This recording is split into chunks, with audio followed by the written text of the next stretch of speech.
This show is sponsored by Den 10 Insurance Services, helping businesses get the right insurance for all their insurance needs. Visit den10.io to get a quote. DENTEN.io. And remember, when you buy an insurance policy from Den 10, you're giving back on a global scale. Hello, all my entrepreneurs and business leaders, and welcome to the Michael Esposito Show, where I interview titans of industry in order to inform, educate, and inspire you to be great. My guest today built himself into the business leader and innovator he is today through more than 20 years of tenure as an executive in the medical industry. With humble beginnings at the University of the Incarnate World, he would go on to earn an MBA from Rice University with lessons that would last him a lifetime. A veteran of the United States Air Force, where he completed a surgical technologist certificate, and would use his love of medicine to fuel his venture into the private sector. Placed in notable leadership roles such as the Chief Commercial Officer of ProNerve, the Chief Operating Officer of Employer Direct Healthcare, and partner at Castle Development Group. He'd work to negotiate complex multi-million-dollar contracts, work in device sales management, create business strategies, and optimize P&L before starting his own business targeting affordable healthcare named Hooray Health. At Hooray, he and his team focus on offering peace of mind to lower-income individuals and families who face medical challenges, while also providing business owners with an affordable way to reward and retain employees. Please welcome CEO and founder of Hooray Health, Shane Foss. Welcome to the show, Shane. Hey. Oh, it's nice to be here. Thanks for having me, Michael. You're very welcome. It's really great to see a founder like yourself on my show today, or to speak with someone like you on my show today. And the reason why I say that is going to your website. There's just so much there. It's not just you're not just like a healthcare solution that just has, all right, here's our providers and fill out a form and then we don't know what happens next. You have this really creative website, an innovative website that allows people to interact with you and then also download your app, which I thought was really cool. And there's like a scheduling component in there. There's all sorts of different ways with the copay. I was just like, I was blown away, I got to tell you, because it was really, really cool technology that you've incorporated in this business. And I love it. Yeah, well, it's obviously it's a passion of mine. I think that, when we had Obamacare come in a few years ago, I think we really did the opposite of what it intended. And so a lot of people have been struggling, and, we've created a good solution that we can get people access to basic care, which is what we really try to do. Yeah. And, again, to applaud you for that too, is that, you're trying to make sure that people get the right type of affordable care. I mean, at Den 10, that's my insurance company, but we only deal with the P&C. I would love to be able to offer healthcare benefits to my employees, but you're right. It's expensive and it's really hard to offer it as a small employer. Like I only have 2 on staff right now. And so it's hard to be able to offer that. But again, back to what you were saying as benefits in terms of retention, that's huge. If I can offer healthcare, I'm going to be able to get more employees, which is certainly a challenge for the small business owner. Well, I think, you look at how the administration, really brags about, we've got 15 million people on the exchange now, and we're subsidizing all these people. But what we're not really talking about is how supplemental health insurance really supports that population, because the challenge is if I've got $500 in my bank account, which 50% of Americans have less than $500 in their bank account, and I have a $7,500 or $5,000 deductible, I'm not able to get the care that I need, right? And so having a low cost supplemental planned where we can sit underneath there and take basically that gap. It's, they're non-coordinating benefits or accepted benefits, to where we can go in there in an innovative way and cover those expenses. It's really important. And so, it's a very complex issue, and there's a lot of key players in it that have ulterior motives, and so it's really an interesting problem, and I love being here. Yeah, it's always going to be evolving for you and creating new challenges for you to try to solve. Yeah, absolutely. What inspired you to go off and do this? You have obviously a huge resume behind you of just really great accomplishments, and I'm sure you were doing very well and innovating where you were. What inspired you to do this kind of work? Well, it's interesting because I had never been I've been in healthcare pretty much my whole career, but I had not been in health benefits. And so my last role as COO for Employer Direct, what we did was we created access to surgical bundles for large self-funded employers. And I loved it. It was great. But I saw a ton of opportunity in this space to innovate. And I know it sounds crazy, but there's not a lot of incentive to innovate in this space. Really, from an employee standpoint, yeah, absolutely, there's a lot to innovate, but they can't do the innovation. And so when we sold Employer Direct, I thought, this was a great opportunity to kind of look at what's going on in the market. And what had happened was urgent cares, which to me, it's the most convenient access to care, right? And I had a one of the big major medical carriers. I had a $75 copay, and I went in and I had a back issue, and I'd never had a back issue before, and it was horrible. Well, I paid my $75 copay, and I had an X-ray on my neck, and then I had 2 injections in my back, a muscle relaxer and anti-inflammatory, and they thought that I had a nerve that was irritated, so it was inflamed. So 3 weeks later, I get an $800 balance bill. So I call them up. I said, wait a sec. I paid a $75 copay. They're like, well, we have carve outs and there's no transparency. So I knew that since it was a carve out, it wasn't contracted. So I literally negotiated. I think I paid $80 for it. But the problem is 99% of Americans wouldn't do that.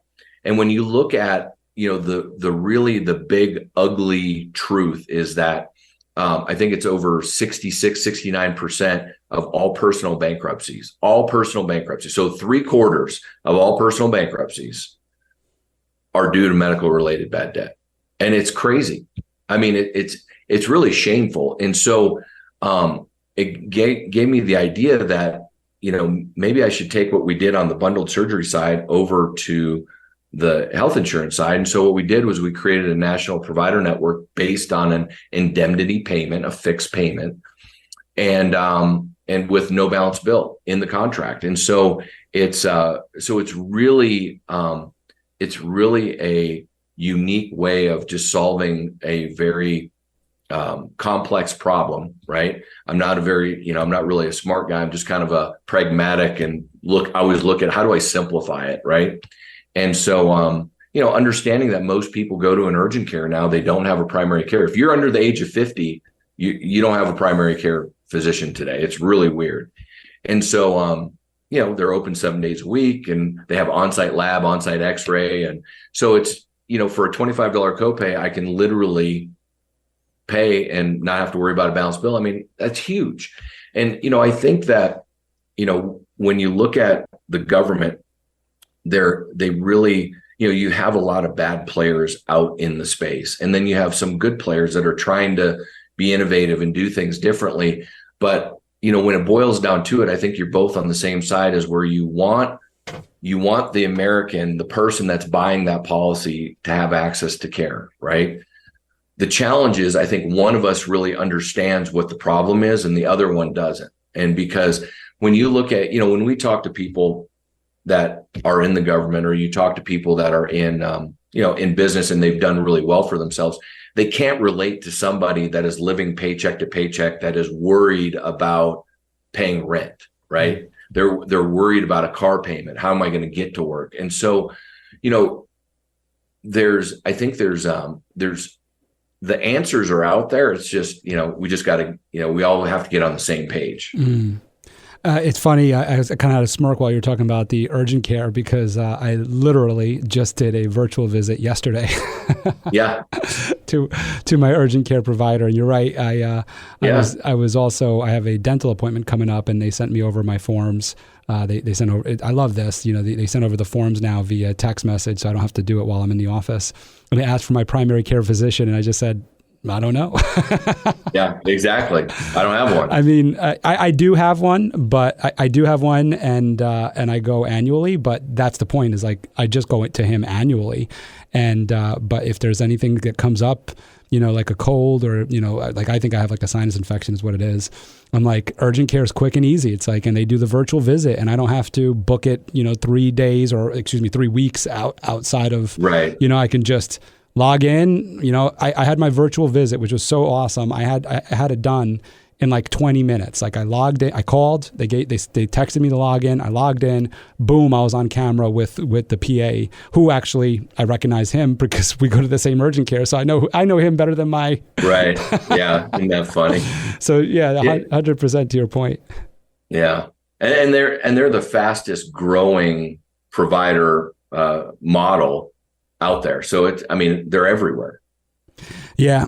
So it definitely is happening. And I like that you brought up this carve out piece, because that's another piece in terms of negotiating with these providers, or however it ends up, of like having these huge bills, to your point, and the average person not knowing how to negotiate it. I have a good friend who broke his arm in, I think it was 3 or 4 different places, and ended up having to have surgery and a steel plate put in and everything.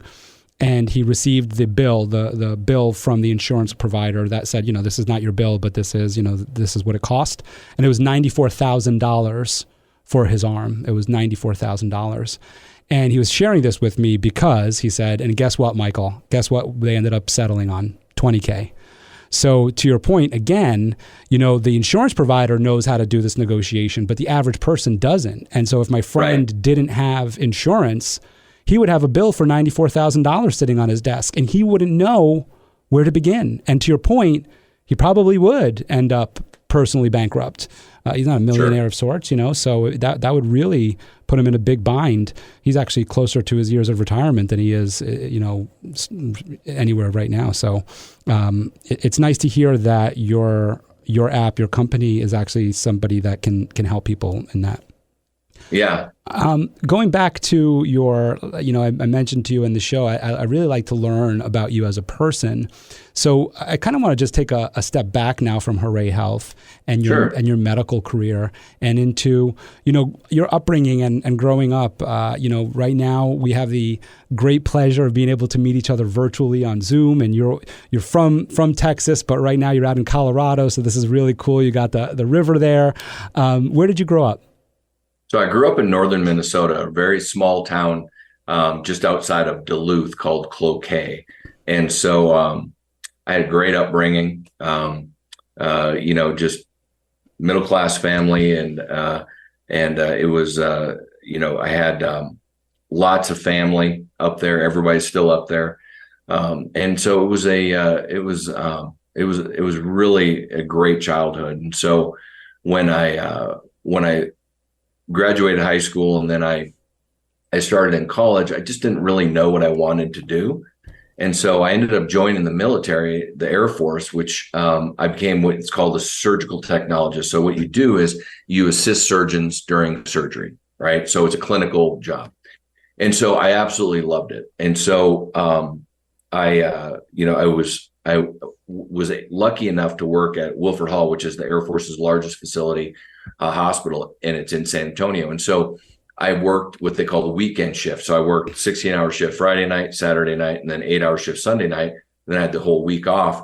So I started going to school full time during the week, 18 credits a semester. And so I met my wife at Incarnate Word, and it was great experience. And 28 years later, here we are.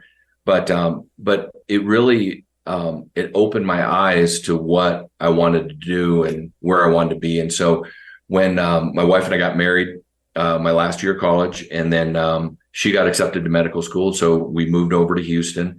And then she came home one day and she's like, I'm pregnant. And so it's like, all right, one of us has got to work. And so I got a job with Johnson & Johnson Orthopedics selling orthopedic implants. And so that started a long career in orthopedic medical device, and really stayed with J&J for a couple of years, but then I moved over to Stryker, where I spent the majority of my career, and just loved it. It was, great place to be. Love orthopedics, love the clinical side. But then I got into, that I was working, I left there and I was working for a private equity group in different portfolio companies. And so just really kind of rounding out my experience and exposure. And so then ended up at Employer Direct with one of my best friends from Stryker. And he was a CEO at the time. And that was my entry into medical benefits. And so it was a great experience. I loved solving the problems on the healthcare side, because it's really interesting because, you have a business aspect of it, but you also have the clinical aspect of it. And, and I love both of those. So, and that's where I am today. I've got 2 kids, and one's about to get married in January, which is hard to believe that I'm old enough to have a kid that's getting married. And then I've got a junior at Ole Miss. And so it's, it's really exciting. That is really cool. And congratulations on the engagement. Thinking about this idea of rounding out experiences and using your experience in these different areas of being on the clinical side, on the private equity side, and then working on the health benefit side, and then bringing all of that to what you're doing today with Hooray Health. It's very interesting because, we have so many of us today. Being an entrepreneur has become a very popular, right. It's almost like it's a job description now. It's like, do you want to be an entrepreneur? Yeah, absolutely. The signs are out there. But so many of us come from these backgrounds and can use them. Like for myself, like my background, I didn't just start in the insurance industry. I started in marketing sales, and then I went into merchant services, and then I went into marketing sales again, and then finally into insurance. And I used that marketing background and those merchant services, to in the insurance world. And so I think about this rounding out of experiences, and I think about our listeners of entrepreneurs and business leaders and how they can tap into their past experiences and use those as kind of a learning or some sort of educational background for what they're doing today. And I wonder how you're able to do that with what you've learned over the time. Yeah, if you're not learning and growing, you're dying, right? I mean, I'm a lifelong learner. So I think that, it's interesting because when the first private equity group that I worked with was out of Chicago, and and I was a chief commercial officer for one of their portfolio companies called Aflac, and we sold medical device manufacturing services. So we manufactured implants, instruments, stuff like that, and I had no idea, none. But it was really interesting because, now all of a sudden it's a different sales cycle. It's a different process. There's different people so it was really interesting. And so, and then I was on a clinical services side with ProNerve, which was neuromonitoring clinical services. And everywhere I was, I learned and we grew, and we grew the business. But one of the things that was really interesting that was really a theme was when you come in as an outsider and you come into an industry, you really see opportunities. Because I think when you grow up in an industry from, the first time you're out of college, you're kind of blind to what else is out there, right?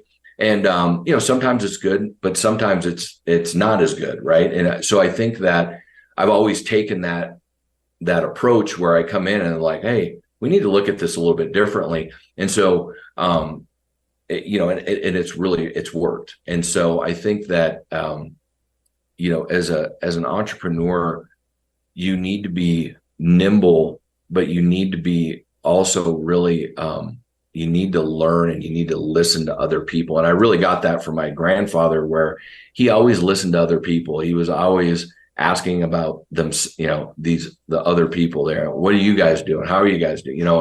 And so I'm always interested in how other businesses or industries operate. And so I think as an entrepreneur, I think that really helps your business because,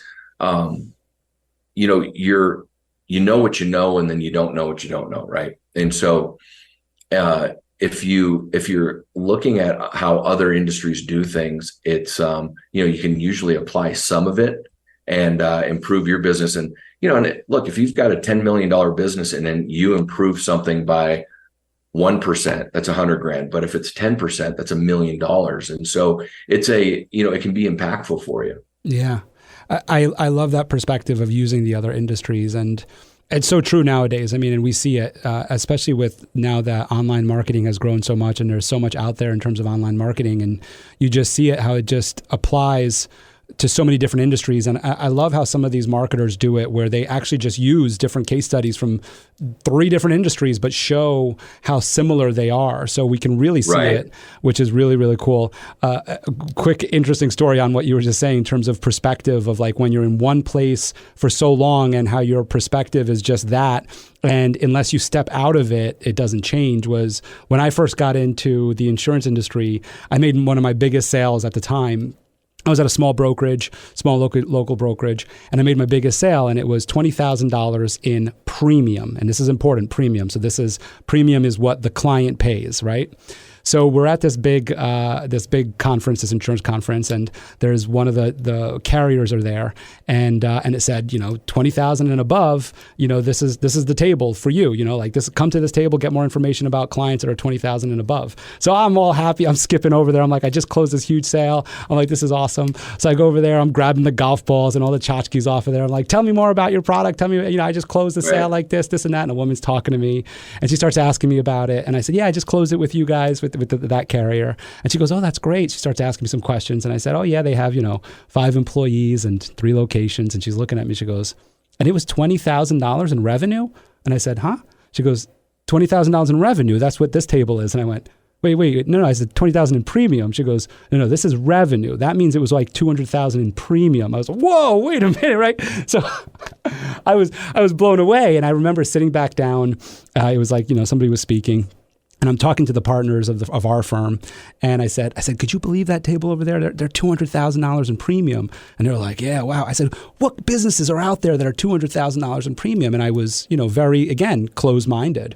I soon was recruited by a really large brokerage, which is the 5th largest brokerage in the country, and I worked there for a brief amount of time before opening up Denten. One of my first sales there, because it's the largest brokerage in the country, and their minimum requirement is $50,000 in revenue. One of my first sales was $400,000 in premium. Wow. So it's like, it just opened up a whole new world. It's like, oh, wow, this is out there and available. So I love that you bring that perspective in that there's, when you don't always even have to change your job or your industry, but just changing your mindset and your perception. And what I love what you said too is like, if you're not learning or growing, you're dying.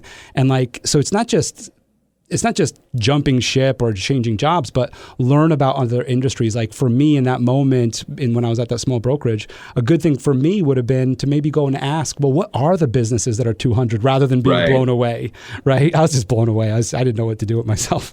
I want to go back to your grandfather and him asking other people questions. Now, was he an entrepreneur or was he in business? No, neither. He was really one of my best friends growing up. I did a lot with him. I mean, he taught me golf, we fished, we hunted, we did everything. And he had retired probably when I was about 12. So it was like perfect timing. And, but we would go to breakfast, and whether it was, Bridgman's or one of the other multitude places, he just knew everybody. And he was a world-class bowler. I think he bowled like 4 different leagues a week, but he was a, senior champion, national champion. I mean, he was really a good bowler, but he knew everybody, and he was so kind to everybody. And it always struck me, because I remember one time he was talking about, we met this guy and he was like, oh yeah, that's the best damn janitor, blah, blah. And I'm thinking, janitor? I'm like, but I mean, he just made everybody feel really good about themselves, and people wanted to be around him, which was awesome. Right. And so, that always struck me as is something that was important because, you go through some of the trainings and they always say, oh, they want to hear their names and blah, blah, blah. But I think people just generally want to know that you're interested in them. And when you ask questions about it, and then they want to talk, right? And, because if you have somebody that's interested in what you're doing, you're going to talk about it, right? And I think there's so many opportunities to learn. I mean, I think, Walton, right, from Walmart. I mean, that's what he did. He walked around with a yellow notepad and would talk to the janitors, talk to the truck driver. How did he get better, right? And so, that just always struck with me. And he was, he's just a great person. Yeah, I always think that that's interesting in terms of communication and sales and building relationships is that, the best way to do it is not to talk about yourself. It is to ask open-ended questions and learn about others. Yeah. And when you tell me that, he always asked other people about how they did it or how they do it, it's no wonder he was so popular and everybody knew him because they were like, oh, this guy cares about me. He wants to know, right? And to your point, people want to talk about themselves. I mean, they want an opportunity to talk about themselves. They don't really get to. So it's very important. When you were talking about, the different, I would call them challenges to some extent because you kind of framed it that way. You didn't say that word, but you were talking about 3 different avenues of like processes, sales cycle, and people when you were like kind of going into that new position in the firm. I'm interested in which one did you find to be the most challenging and why? Well, I think it's always people. It's the reason is getting the right people is always the most difficult because it's very, I talk to people all the time and they're like, oh, I'm 100% or I'm 90% on my hiring. But I'm like, man, if I'm 25%, I'm ecstatic. Right. And so I think getting the right people is always the most difficult part of it. And then from a process standpoint is probably the second. And then the last is sales. I think sales is easy, right?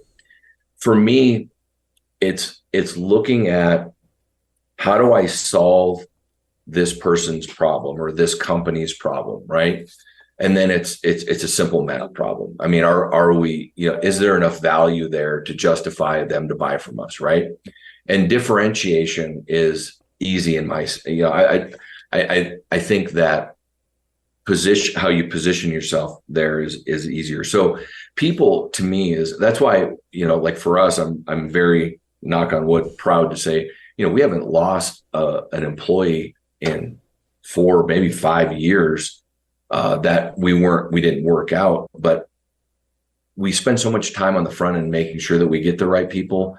But it's the other thing is really how do you get the most out of people, empower people, and that's where we spend most of our time is. Really, and just kind of my personality is I am not a micromanager at all. I'm not. This is not me. And I think good people like that autonomy and they want, and if you've hired the right person, they're not asking you every 3 seconds, what should I do? How should I do this? What should if I feel like a failure, if that's how they are. So I think, people is definitely, I think the most difficult, especially when you're going in a new organization. That's why for me, I mean, I don't know if it's a positive or a negative, but I think my last 3 businesses, I've taken people from one business to the other because I know them, I trust them, and I can bring them along, and they'll flourish. So, but I think to me that's a no-brainer. I think people is always the most difficult. Yeah, I think that's pretty common. So it's probably a compliment to you in that people. They kind of leave together in packs, and especially when you're forming a good culture where you are, it's actually, I think, a compliment to you of having these people come with you. I'm sure the company that lost you guys was not too thrilled, but you can't stop a dreamer and an entrepreneur from going after their vision. Exactly. You can't stop them. Of course, so much is happening in terms of quiet quitting and great resignation. And then, of course, people just having a hard time of finding people to hire. And so I'm interested in your strategies around recruitment for new hires and how you grow that team.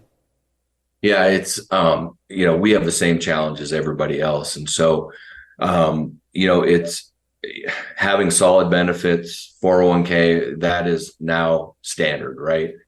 But, what we do is, and I've done this since I was at Stryker, which is you ask your top people, hey, what are your friends doing? Do you have anybody that you can think of that would be in a position to, would be interested in coming over? And so we do a lot of internal recruitment. And then we do a lot of external with partners that we have. And I think that's worked really well for us. Uh-oh. Most people aren't going to refer somebody, especially internal, right? That's not going to do a good job because they don't want that scar on their name, but also they don't want to have to pick up the slack, right? So that's always worked really well for us. But it's interesting. I mean, this book I just read, it's 2030 when things will change for us. I mean, we're going to have this overage of jobs and of the shortage of employees for, really the next 6-7 years, because it's until it really levels out. And so it's going to be a challenge. What book was that? So there's two of them. One of them is The Accidental Superpower, and the other one, both by the same author. And then the other one is the newer kind of updated version of it. And I'll tell you the name. I'm horrible with names. The End of the World is Just Beginning. It's Peter Zeihan. And it sounds dramatic, but it's not. He's basically an economist that talks about the deglobalization that's happening. Really that's dependent on a few things, but it's one of them is the birth rate, right? So globally, the birth rate, how it's gone down. So I think it's really interesting. So I won't go into the book, but both of them great books. So birth rate has declined, is what you're saying, or what he's saying? Oh yeah, I mean, so if you look at China has now surpassed Japan. Japan, for the longest time, they've always said Japan is dying because they're, first of all, they live until they're 90, right? But the other side of that is they've averaged one child, per couple, right? So the problem with that is you need to have a 2.2 birth rate per couple to keep your population growing, right? And so you have to have an average age that is younger, that's going to be supporting that population. And so China now has exceeded that. They've actually gotten there faster than Japan did, because if you remember, they had the one child rule forever.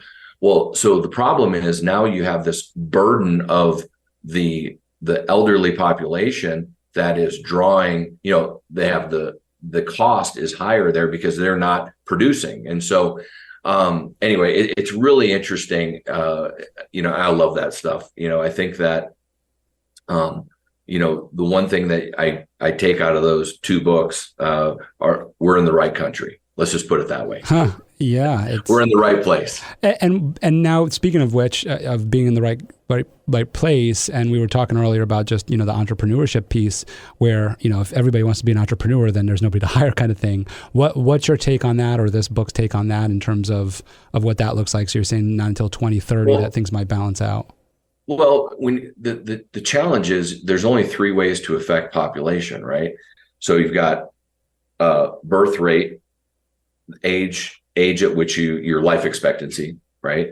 And then the third one is immigration. And so, we don't have a good immigration policy today.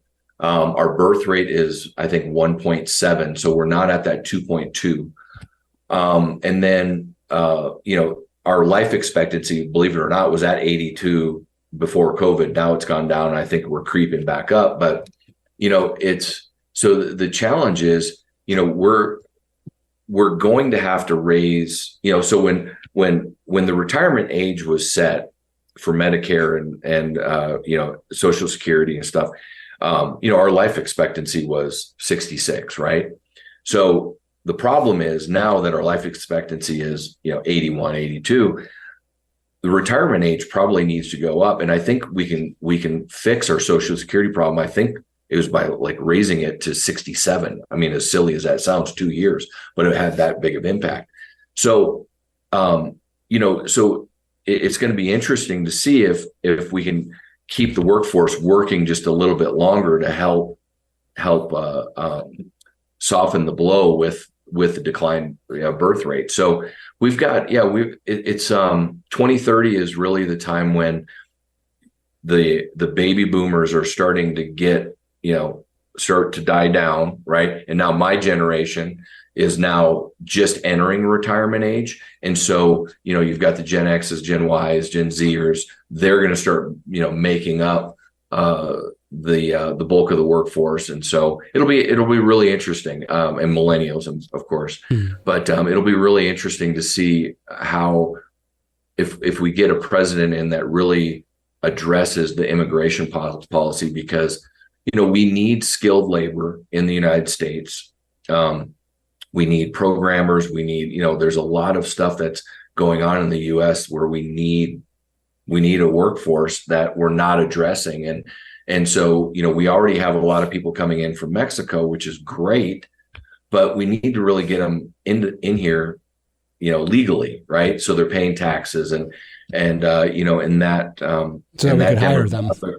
Yeah. And that demographic that's coming over, a lot of people in the North see this as, this horrible thing and all these murders are coming over, but that's not the case. I mean, we have quality individuals that are family oriented, that birth rate, where we're lacking, they actually have, 2.7, I think, don't quote me on this, I think it was 2.7, but per family. So that helps our birth rate, right? And, we need to get them on the payroll, if you would, to pay taxes. And so, the Mexican population is an awesome population, hardworking, family oriented, faith-based. So, great addition to the United States. But on the flip side, we have, in my neighborhood, we have a lot of the Indian population coming in, professionals, doctors, lawyers, and then programming, which is a different demographic that we need. And so, I see it in our neck of the woods, because we're growing like crazy. Dallas is, one of the hottest and fastest growing, cities in America. So, I think it's good for America, because that's really how we were founded, right? Mm-hmm. It was the Irish and the Italians that came over initially, and, the English, and, now we're expanding. So, I mean, we need that population to come over and to supplement our growth. Yeah, I certainly agree with that. I like that perspective of it, of having this, I guess, open door to be able to bring in people, and like you said, to be able to hire them and get them to where we can hire them. And it's and I think it's not really even a political statement at all. And I always stay very far away from that. It's more of, I think there's a humanity aspect to it. And I think there's also just a logical aspect to it, which is what we're speaking to here right now. It's like, just logically, doesn't it make sense that we, are lacking people in the workforce, and then there's people coming over saying, hey, I want to work.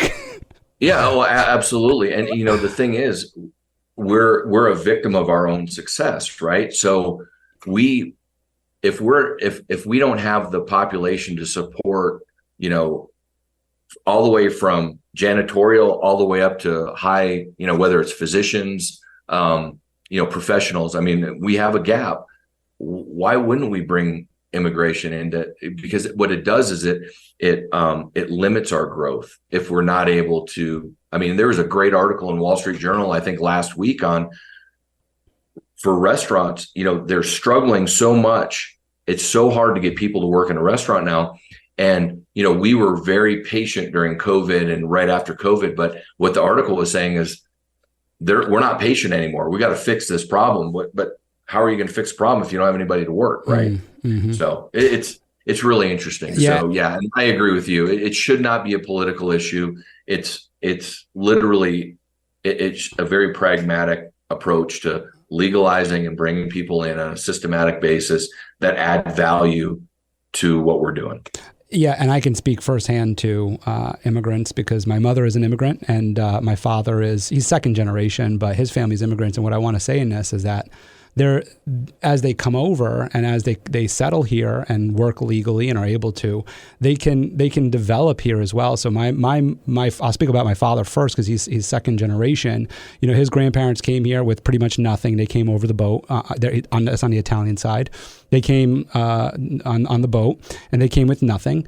And I remember my grandfather worked at Con Ed and he was like a lineman at Con Ed, and my grandmother was a waitress, and that's what they did. That was their profession, But then my father, who's second generation because they would be first, as second generation, then went to the military, was in Vietnam and was a medic and everything, and had a passion for medicine and became a PA, a physician's assistant.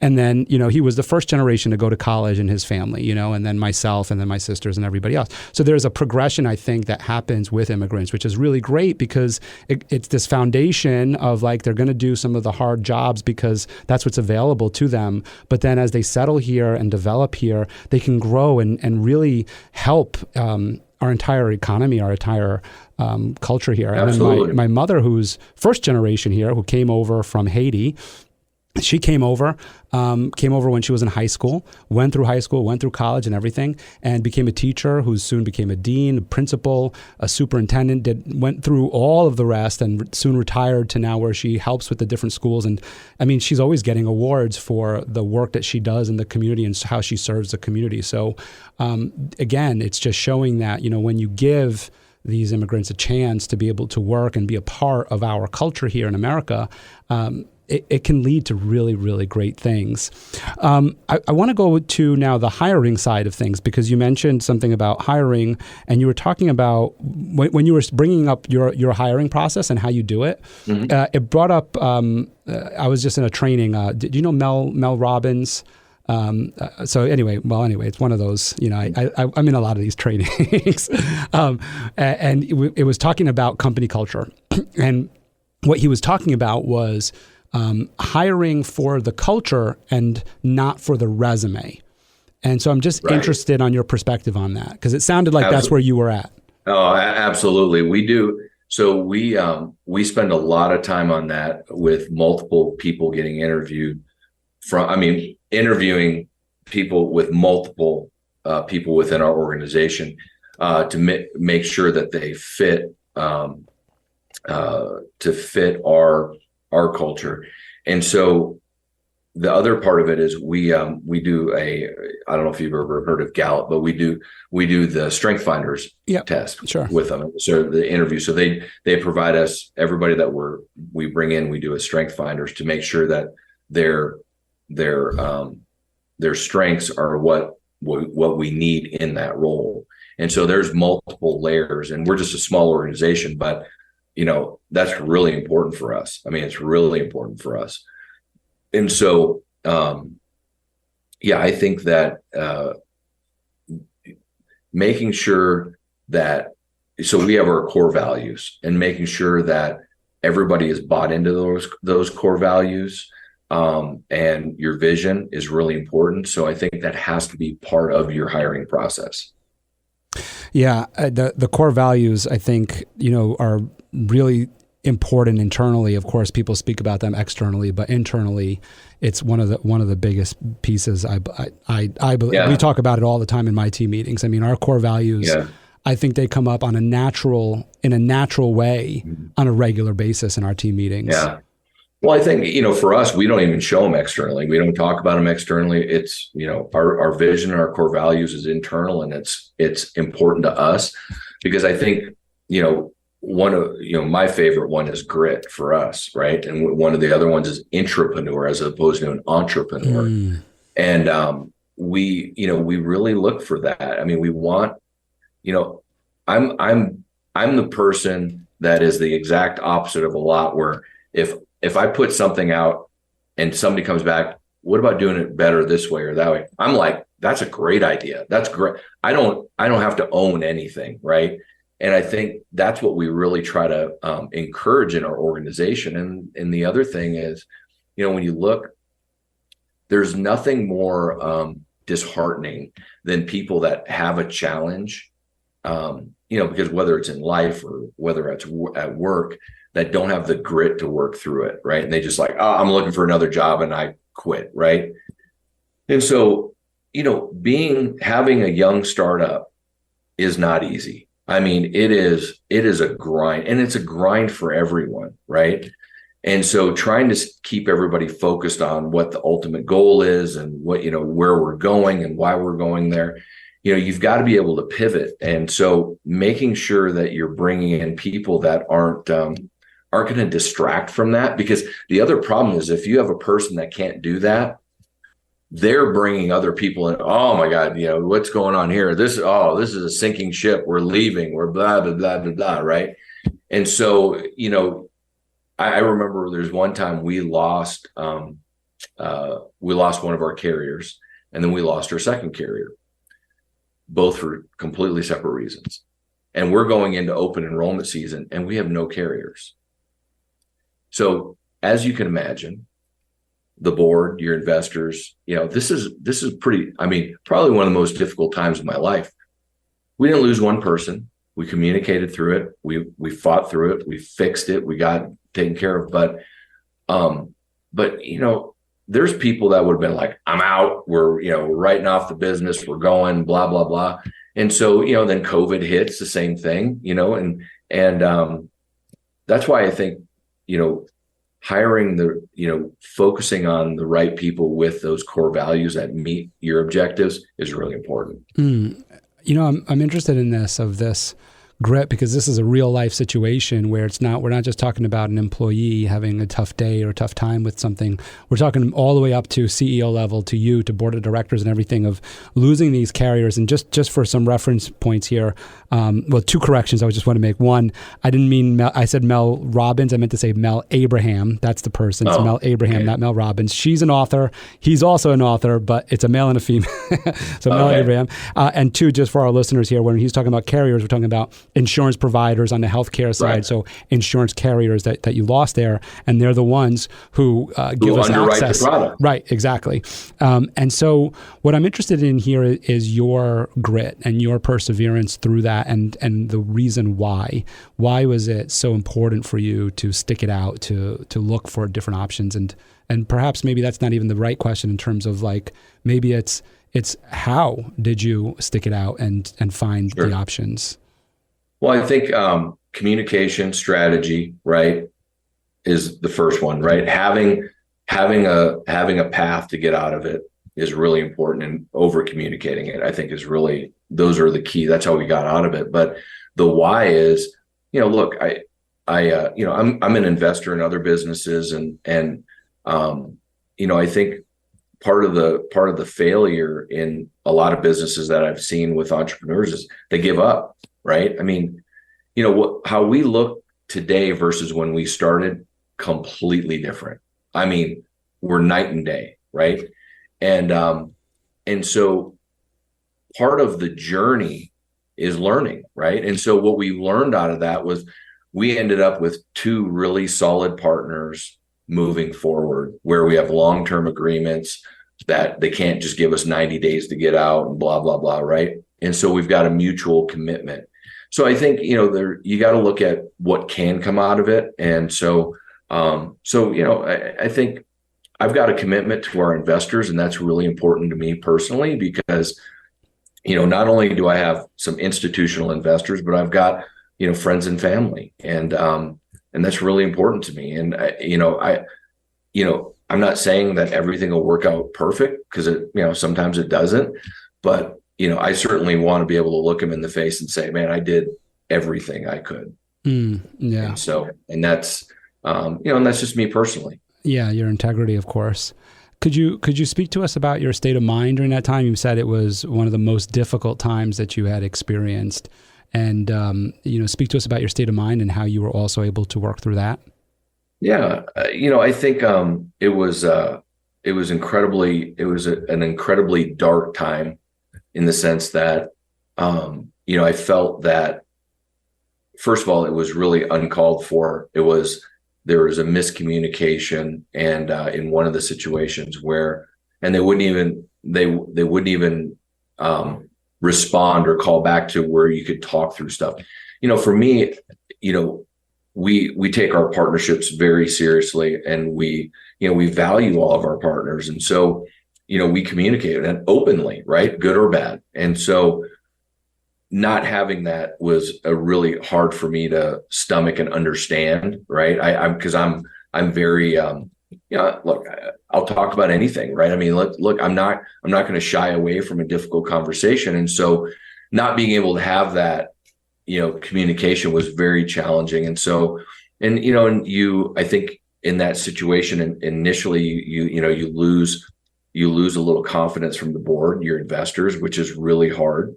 Right. And you've got to have thick skin, and you've got, you have to have enough confidence in yourself to push through it, which, we did. And, so it's hard just because you feel alone. Right. And I think that's the biggest thing. And, you have this responsibility to your employees, right? I mean, to me, nothing drives me more than making sure that the people that I work with, that I'm responsible for, not only have a job, but have the stability and the financial stability to stay with us, right? Because that's, to me, that's incredibly important, because I never want to take that for granted, right? So, yeah, it's state of mind was very, very dark and lonely, but you come out of it on top, and you're all the better for it, right? I mean, what doesn't kill you makes you stronger, and it's so true. Correct. I mean, putting yourself through that stress, and I deal with it pretty regularly, as you could imagine, over here as well. So it certainly helps. I think it creates new ways in our brains of looking at things. I look at things completely differently. I realize solutions. It goes back to that example I gave earlier of that 20,000 versus 200 in revenue, or excuse me, 20,000 in premium versus 20,000 in revenue. Right. It's like, now I have a different, when you get through that problem, that, like you said, you don't give up, you get through that problem, you have this whole new perspective, and you're like, wow, okay, yeah, it was hard, but there are ways to navigate around it. Did you have a mentor or a confidant or a coach that you leaned on during those times, or that you currently lean on? Besides your wife. Yeah. I was going to say, my wife is key in this, obviously. It's funny, as I've got different people, right? I've got one of them is Clint Hampton. He was a CEO at Employer Direct that brought me over, and he was one of my best friends from Stryker. And so, I talk to him a lot. I've got, Rob Galtney, who's on our board, one of our key investors. He's always been a very level head to speak with. Long Tran, who's my business partner and COO, he's always level-headed and, factual based, and not going off the reservation on stuff. So, yeah, I mean, I've always had good friends and mentors to talk to. And so, it helps for sure. Right. But, just me personally, I still feel like I'm on an island a lot. Well, I mean, there's a lot, there's a lot of responsibilities when we wear the title CEO. I mean, it's on you. I'm interested in the value of those relationships. We see all these quotes online of, like, show me your five friends, and I'll tell you how successful you'll be. Those kinds of mantras and quotes that you see, and there's a ton of them, and there's some truth to them for sure. So I'm interested in your perspective on the importance of these relationships and dialogue that you have with these gentlemen. Well, I think it's incredibly important for different reasons, right? I mean, I think that, your wife loves you unconditionally, and, you got to be careful with the amount of information you give her, because, right, I mean, she's going to feel a little insecure herself. But I mean, I think that that's incredibly important to have that open dialogue. And I'm incredibly blessed, because my wife is a perfect entrepreneur's wife, right? But then, I look at Clint, where he's just always been a very positive influence. In the sense that when you put a problem in front of them, it's always a talk of a solution, as opposed to oh, well, man, you better think about getting out, or you better think, it's more, hey, well, what about this? What about this? Even if he doesn't understand the full scope of the problem, it's more positive. And then, Long is just, he's in it with me. And so, he's got as much to lose as I do. And so, having a very, he's the smart one. He's the process. He's the get it done person, right? I'm the visionary and the salesperson. He's the, okay, I got to clean your mess up and actually make this work person, right? And so, but that relationship is, is incredibly important because, you're in it together, and there's this, this brotherhood, if you would, of being the entrepreneur in it together. And so, I think they're all important. And, I've got other relationships, Jared Pope or even Russell Huber, who is, one of he heads up sales for us, but he's been a real influence. And so I think that, this group of people that, are your friends, everybody serves a different purpose, right? Not everybody is always patting you on the back. I mean, because, look, Rob Galtney, I mean, he's got some concerns. He's going to tell me, and rightfully so, right? But you need people that are going to do that as well. I think that I think when you're younger, I won't even say younger generations. I'm just going to say when you're younger and, so many people are telling you how good you are all the time, and then something bad happens and you're like, you can't take it, right? So I think you need that balance of, positive and, realistic feedback as well, right? Yeah, it certainly helps. I have a mentor myself who I really wasn't willing to listen to his guidance when I was first building my company 2 years ago. And, I was taking it kind of like what you're saying. I was just like, you're just negative news right now. And I was just like, I don't like it. I don't want to hear it. So I'm not calling you anymore. And that's kind of what happened was I did start just kind of like distancing myself. And maybe it was a good thing, maybe it was a bad thing. I don't know. But I do know that more recently, he and I engage a lot more now.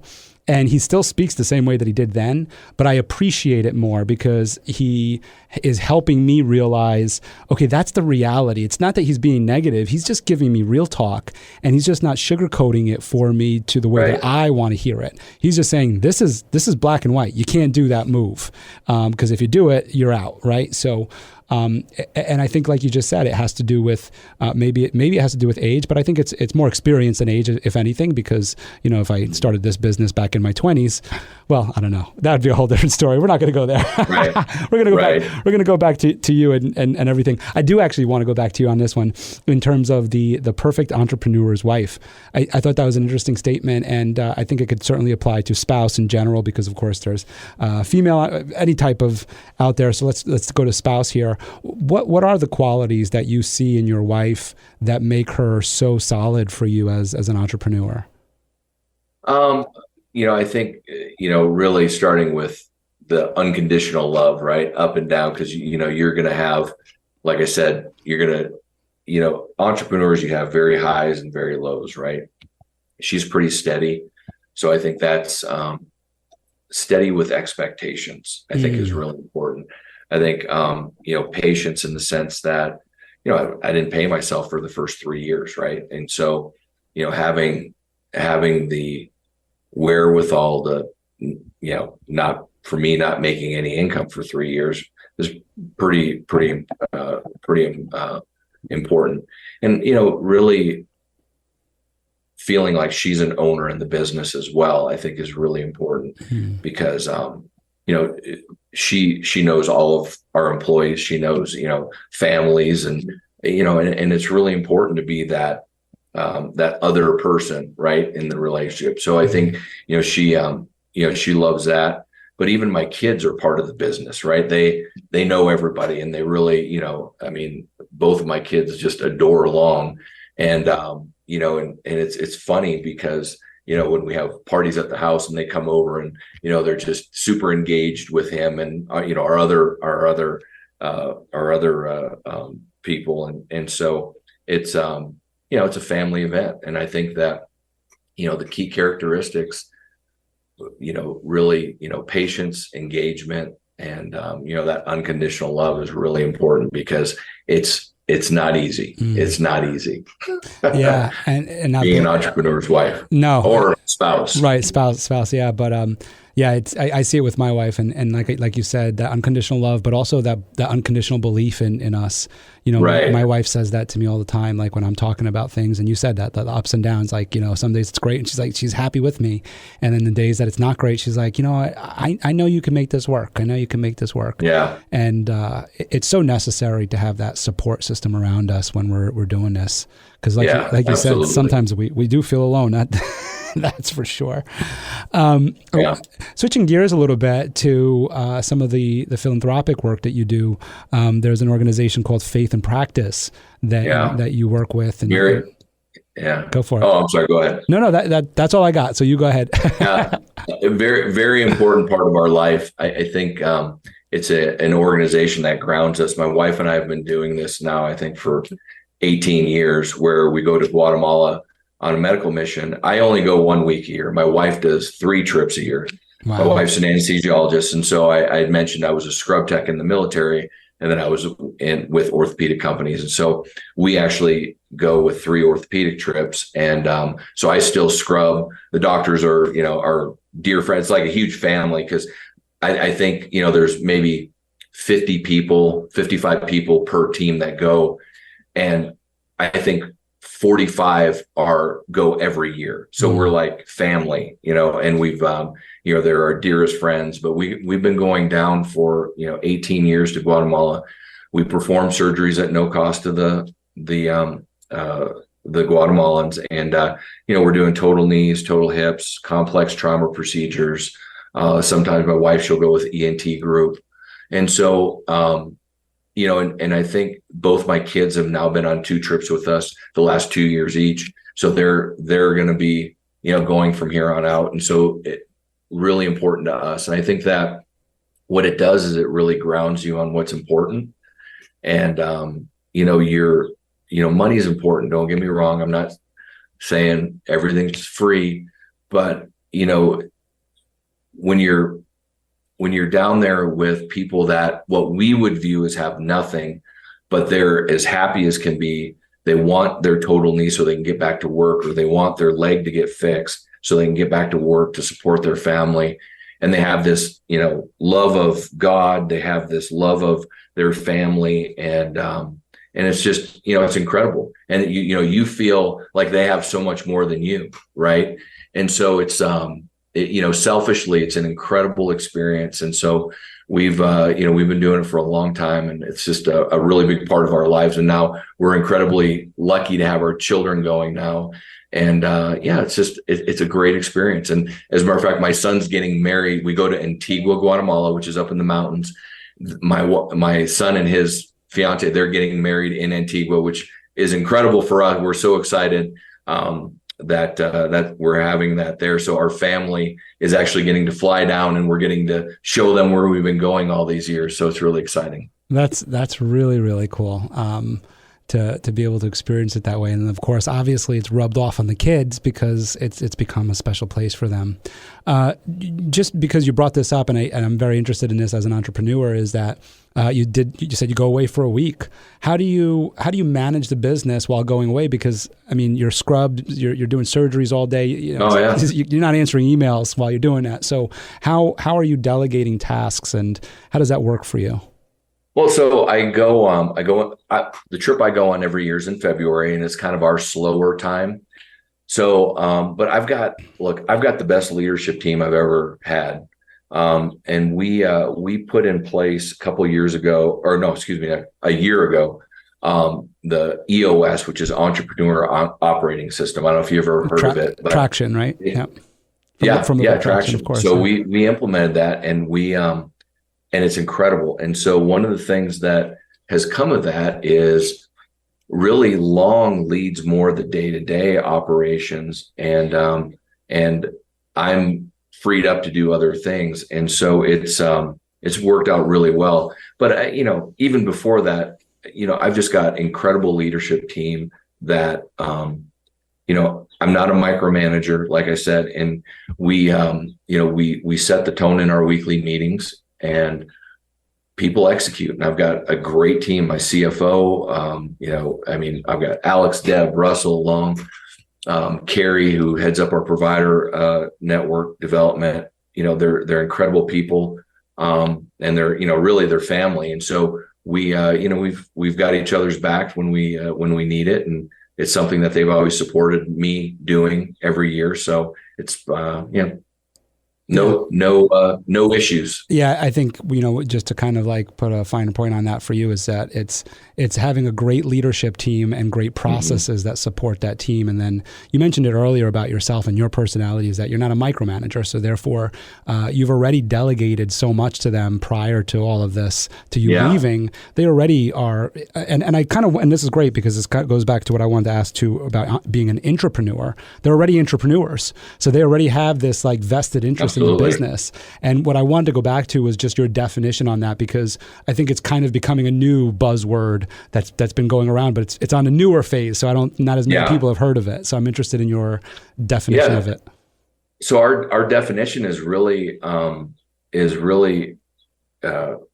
an entrepreneur standpoint, it's owning your part of the business, right? And it's making decisions as you would as an entrepreneur if it was your own business. And so that doesn't mean that everybody's off the rails on customer service. I'm going to do X, Y, or Z. What it is it's thinking of the business as a business that it would be yours and what would you do? And so in having ownership in that. And so, it's, give you an example, one of our implementation leads who's been with us for a long time, he comes up and I'm in the office every morning early. He's in the office early and he comes up, he's like, hey, I think we need to look at this differently. And I think we need to do X, Y, and Z. And it was like, that's a great idea. Why don't we talk to Deb about that? And we he puts a plan together and that's, now what they do. And, you can't be the smartest person in the room all the time. Right. I mean, I don't have the strength to make every decision. And so having teams like that and supporting them is incredibly important. So that's our definition and how we look at it from a core value. I don't know how other people look at it, but we really try to live that. And so, yeah, I think, when you see, like you said, that they have ownership in what they're doing, and like you said, there's these guardrails or around everybody that's very important. I mean, even as an entrepreneur, we have guardrails. Like, I mean, we, like you said, you have a board to respond to, you have investors to respond to, you have your team to respond to if you're, listening. And so we have guardrails, and so everybody has to have them. And if you put together a good process and a good plan, I mean, it's great to be all ears. I love that, and I love that definition of it. As we start to conclude here, I'm interested again, going back to you. Well, before I do that, I am interested in one other thing about your business, because I thought this was really neat when I went to your website, and I mentioned it in the top of the show, which was that you have your own app. And so I'm a little bit interested I'm a lot of bit interested, but just in terms of time, in this app and how it came about and the development of it and, what you did in order to get it going. Well, so what's funny is day one, when we launched, we had a mobile app, and we thought it was really important because to me, it's so ridiculous that we have a mobile app where I can order coffee in the morning and pick it up, right? Pay for it, pick it up, but yet I've got to call somebody or go to the website and, search around for a potential provider, right? And so we centralized all of our benefits on a mobile app day one. And so Long, who is our COO, he found a development group out of Bangladesh. And so he manages it, and we put together everything ourselves and built it. And as a matter of fact, we're still working with that same development group out of Bangladesh, and we have for 8 years now. And so it's it's really a testament to Long and his ability to get things done. And so it's that was really important for us from day one. And what's funny is we still don't have competitors that have a mobile app. which just cracks me up. Well, it's hard. I mean, when I started Den10, which again, we're a PNC world, we're Den10.io. And the reason why was originally in my action plan or business plan was that we were going to be a tech company that sold insurance. That was my thought process, and to build out an app and everything. But there are a lot of challenges. First of all, there's a huge financial investment. Right. Even if you're outsourcing to Bangladesh, and in fact, I think that's who I had spoken with at the time. So there's a huge investment. But it is very tricky and challenging work. And then especially in our industry of insurance with all of the regulations and the carriers and all of that. So in terms of all of that, was that hard for you guys, or was that something that was just part of the process of like you said earlier, the grit? It was part of the process, right? You just gotta, from a legality standpoint, you got to make sure that you're dotting your I's and crossing your T's. And, insurance is a very complex business. And so you just, you've got to find the experts that can help you, the legal experts, and, you pay for it and you just get it done. Yeah. And you invest in the right team as well, yes, as you can imagine. All right. So you grew up in Minnesota. You're out in Texas. Right now you're in Colorado. What are your, I guess, favorite hobbies to do? Like what's something that we can find you doing, A lot of golf. I love golf. I play a lot of golf. And then when I'm in Colorado, I fly fish a lot. Okay. So I love fly fishing. So yeah, we're literally right on gold medal fly fishing water up here. So fly fishing is great. But I play a lot of golf. So those are my two passions that are outside of work. Yeah, that very good passions. They're very, very relaxing. I'm sure the golf can become a bit stressful sometimes when you're not hitting it the right way or whatever it is. But I'm sure fly fishing can be like a nice, relaxing, meditative type of. Yes, my blood pressure goes down dramatically. Yeah, I mean, I could only imagine. For sure. You're kind of just standing in a beautiful river, just kind of waiting for whatever's coming your way. That's pretty awesome. This has been really cool having you on. For our listeners, of course, this will all be in the show notes, but for our listeners, where can everybody learn more about Hooray Health? How can they connect with you? How can they reach out? Yeah, absolutely. So if you want to connect with me, you can always connect with me on LinkedIn.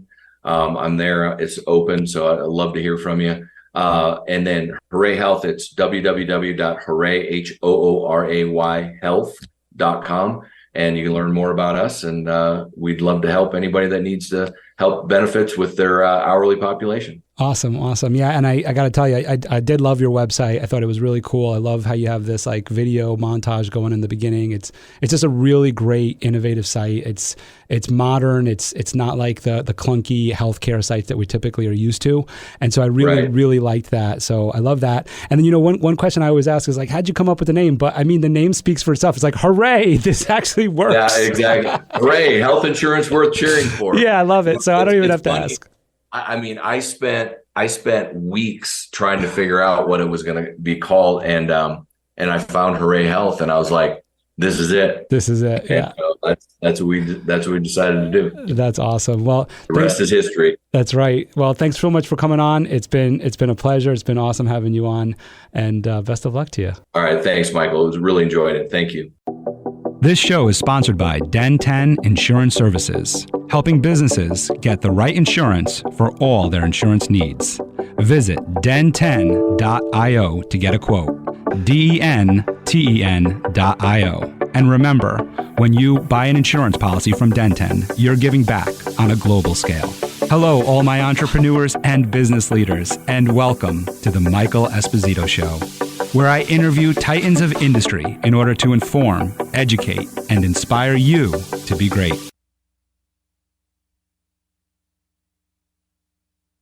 Thank you for listening to the Michael Esposito Show. For show notes, video clips, and more episodes, go to michaelespositoinc.com/podcast.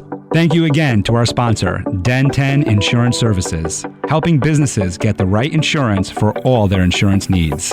Visit den10.io to get a quote. That's DENTEN.io. And remember, when you buy an insurance policy from Den10, you're giving back on a global scale. This episode was produced by Uncle Mike at the iHeart Studios in Poughkeepsie. Special thanks to Lara Rodrian for the opportunity and my team at Michael Esposito Inc.